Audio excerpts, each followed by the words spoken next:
In 1945, two men stood at the gates of a ruined peninsula and made opposite decisions about the future. Both were handed a piece of the same country, a land whose people had spent 35 years under Japanese occupation, who spoke the same language, who carried the same ancient traditions, and who bore the same scars of colonial rule. One man took the northern half and decided that total state control over every factory, every farm, and every economic decision was the only way forward. While the other took the southern half and was backed by a different superpower with a different ideology, he began pushing it toward private markets and export-driven growth. 70 years later, one of those choices produced one of the most prosperous nations in Asia, and the other produced one of the most isolated and impoverished societies in recorded history. This is the story of that split, and not just what happened, but why it happened, and why the gap only kept growing wider when a smarter regime might have closed it. It is also a story that America was watching in real time, because the decisions made on that peninsula shaped U.S. foreign policy for the next half-century.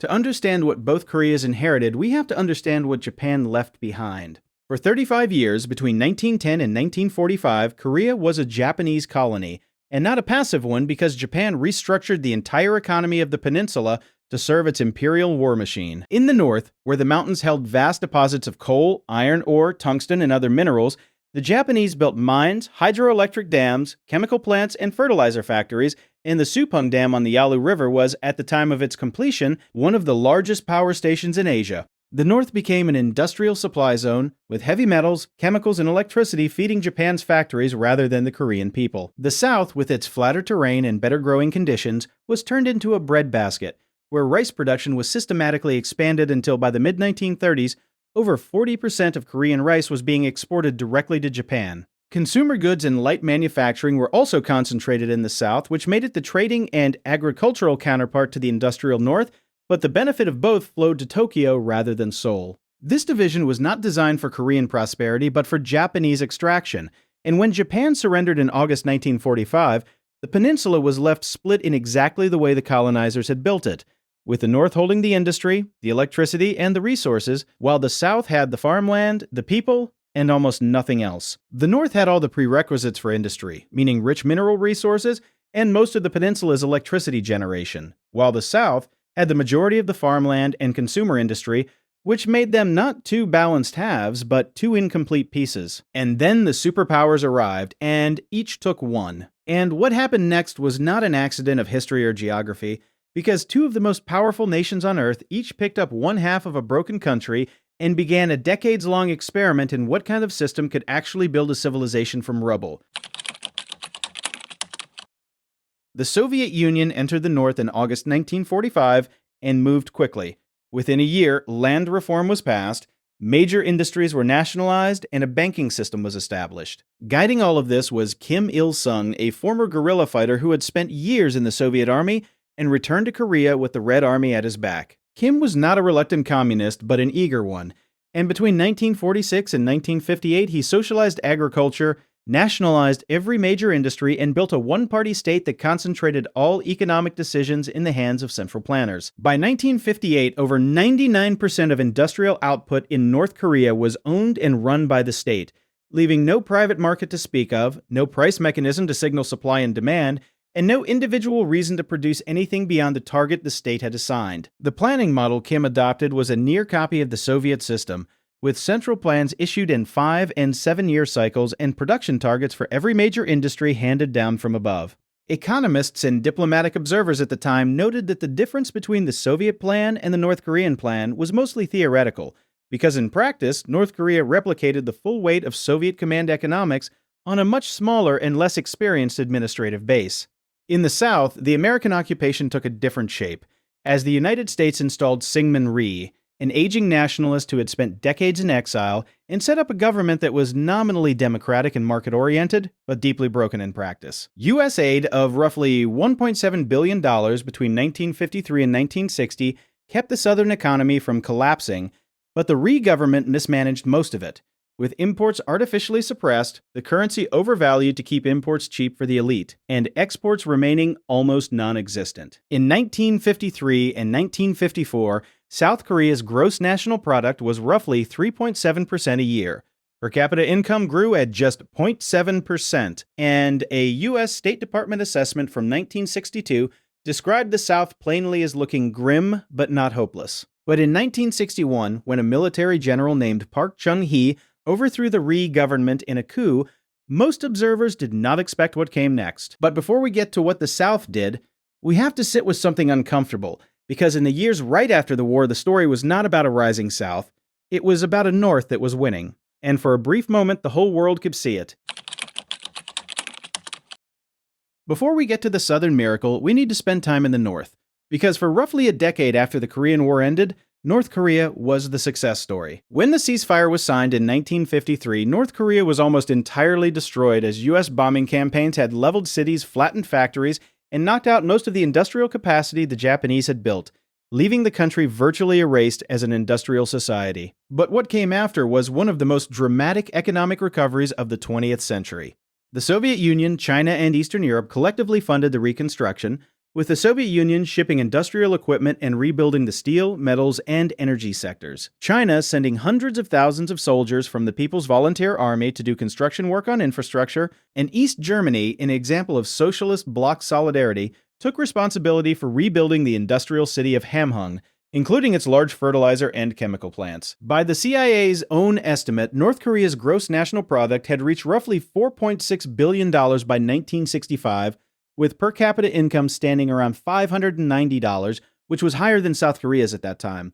North Korea's annual industrial growth rate through the late 1950s and early 1960s ran at double digits, with the country producing more steel, more cement, more electricity, and more grain than at any point in its history. Soviet embassy cables from the period described Pyongyang as being rebuilt at a speed that observers called Pyongyang Speed, which referred to a whole city recreated in concrete within a year. Kim Il-sung was, by the early 1960s, in a remarkably strong position, extracting maximum aid from both the Soviet Union and China by playing them against each other during the Sino-Soviet split, and receiving discounted trade deals, free capital, and technology from both simultaneously. A classified CIA national intelligence estimate from 1961 found that North Korea was stable, industrializing rapidly, and likely to remain ahead of the South for the foreseeable future. And the same document warned that South Koreans might soon be crossing the border north to find work. But the foundation of that growth concealed deep cracks that would eventually bring the whole thing down, and the first and most serious of those cracks was the obsession with heavy industry. Kim allocated between 63 and 83% of all industrial investment to the heavy sector, which included steel, chemicals, machine tools, and military equipment throughout the 1950s and into the 1960s. So light industry, consumer goods, and above all agriculture were systematically starved of resources. This was not unique to North Korea, as Stalin had done the same in the Soviet Union, but North Korea had less farmable land than most countries, covering only about 17% of its mountainous terrain. And pushing heavy industry while leaving the farms to wither in a country that could barely feed itself was not a strategy at all, but a problem being kicked down the road. When planned targets were inevitably missed, because a command economy with imperfect information and no price signals will always miss targets, Kim's solution was not reform, but a mass campaign. The Cholima movement, named after a mythical flying horse, called on the population to work harder and faster through revolutionary spirit. And in practice, it filled the gaps that bad planning had created with nothing more than human exhaustion, sending school children to harvest rice fields, doubling mine shifts, and expecting factory workers to find productivity that the system structurally could not generate. While the North was running its people into the ground to keep a broken system moving, something very different was happening in the South, where a general who had just seized power by force was about to make a series of economic decisions that would change the direction of the entire region. While North Korea was running its economy on ideology and borrowed time, South Korea in 1961 made a sharp turn. Park Chung-hee was a controversial leader by any measure, a military dictator who ruled by suppression and occasionally by fear, but his economic instincts were sharp, and his willingness to make the state an active partner in industrial development changed the course of the South completely. The key insight Park and his economic planners had was that South Korea possessed one real advantage in its large, concentrated, and disciplined labor force with growing educational attainment, and the goal became to turn that single advantage into an export machine. The government drafted 5-year economic plans that were not unlike the North in structure, but with a critical difference that these plans were oriented outward identifying industries where Korean labor could produce goods cheaply enough to compete on world markets, starting with textiles and plywood in the early 1960s, before moving into steel, shipbuilding, and heavy chemicals in the 1970s. The gross national product growth rate under Park averaged over 9% per year between 1962 and 1979. Exports grew at over 33% per year through much of that period, and the economy that had been generating commodity exports of just $55 million in 1962 was exporting $27 billion by 1982. The vehicle for this transformation was the K-Ball, the massive family-owned companies that became household names globally, including Samsung, Hyundai, LG, and Daewoo. The government deliberately channeled cheap loans, financial support, and export licenses toward a small number of large firms rather than hundreds of smaller ones, replaced individual business risk with state-backed institutional risk, kept interest rates high enough to encourage Korean households to deposit savings, and recycled that cheap capital into the chaebols at heavily discounted lending rates. It was not free market capitalism, but state-directed capitalism with a specific destination in mind, and it worked. There were also advantages the South had that we should talk about because the United States maintained a strategic and economic interest in South Korean success throughout the Cold War and provided not only security guarantees but also open access to the American consumer market, which was the largest market on Earth. That decision, made in Washington in the 1960s, is why Samsung is in your pocket, Hyundai is in your driveway, and LG is on your wall. The entire East Asian economic miracle, which ran from Japan first, then to South Korea and Taiwan, then across Southeast Asia, was built on America's willingness to buy goods from the region, and South Korea was plugged into that system while North Korea, by choice and ideology, was not. North Korea sealed itself off from global trade as a matter of political principle. While South Korea ran toward it, North Korea filled its planning gaps with exhausted workers. South Korea used market pricing, competition between chaebols, and access to overseas technology and capital. So the gap between the two countries was not an accident of geography or culture, but the direct result of two completely opposite choices about how to organize an economy. By the 1970s, the South was building something real, but the North was not standing still and was instead borrowing its way toward a collapse that no amount of ideology would be able to stop. The things that had always been wrong with North Korea's economy were no longer quietly wrong, but were breaking out into open problems that the regime had no honest answer for. The country had missed the targets of its first 7-year plan badly enough that the plan had to be extended by 3 years. While military spending was consuming a massive and growing share of national resources, given that all men between 15 and 45 and all women between 18 and 35 were required to serve, hold labor and capital permanently away from productive sectors, agricultural output remained chronically below what the population needed to eat, and the government's deep commitment to self-reliance meant that the obvious solution, which was to export minerals and raw materials to earn foreign currency, was politically uncomfortable. Kim's answer was to go abroad and borrow money. And in the early 1970s, as Cold War tensions eased and Western European governments became willing to extend credit to communist states, North Korea ran up debt across the continent, with Denmark supplying a cement plant, France financing a petrochemical complex, Britain selling heavy machinery, and Japan providing equipment on credit. In total, between 1965 and 1974, North Korea imported roughly $2.5 billion worth of Western machinery and industrial equipment, which in today's terms would be closer to $18 billion, and in the process took on approximately $1.6 billion in hard currency debt it had no realistic way to repay. Then the oil crises hit. The price of metals like zinc, copper, and lead, which were North Korea's primary exports, collapsed and the country had almost no hard currency left to pay what it owed. By 1976, North Korea became the first communist country in the world to default on its foreign obligations, and after that, no Western bank or government would lend to it again because the strategy of borrowing technology without reforming the economic system had failed completely. Through all of this, one political reality made reform impossible, because by the 1980s, South Korea was unmistakably pulling ahead, with per capita incomes in the South crossing over the North's in the mid-1970s and continuing to climb, and the 1988 Seoul Olympics made it official by announcing the South's arrival to the world as a prosperous modern economy.